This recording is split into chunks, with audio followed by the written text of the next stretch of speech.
High hello welcome back to mini blog. तर इथे मी करते बोरणांची आणि हळदी कुंकवाची तयारी.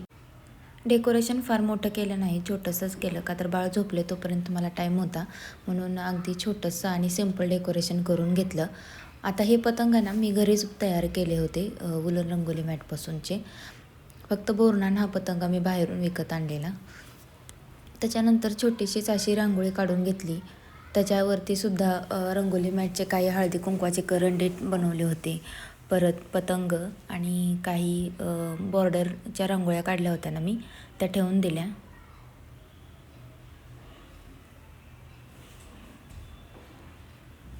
अशी माझी सिंपलशी पण सुंदर रांगोळी काढून मी तयारी ठीक केली. माझी अशी छोटी रांगोळी तुम्हाला कशी वाटली मला नक्कीच कमेंट करून सांगा. त्यानंतर संध्याकाळी पहिल्यांदा बोरणांचा कार्यक्रम उरकून घेतला. 5 बायकांनी मिळून पहिल्यांदा त्याला चुरमुऱ्याने आंघोळ घालून घेतली बाळाला. तसा तो शांत आहे, पण गर्दी बघितल्यानंतर थोडीशी किरकिर करायला लागला होता, म्हणून मांडीवर बसून कार्यक्रम उरकून घेतला.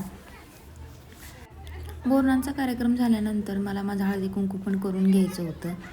तर याचा डिटेल ब्लॉग मी अपलोड केलेला आहे, नक्कीच चॅनलवरती जाऊन चेकआउट करा. आवडल्यास लाईक शेअर करा आणि चॅनलला सबस्क्राईब करायला विसरू नका. Bye bye.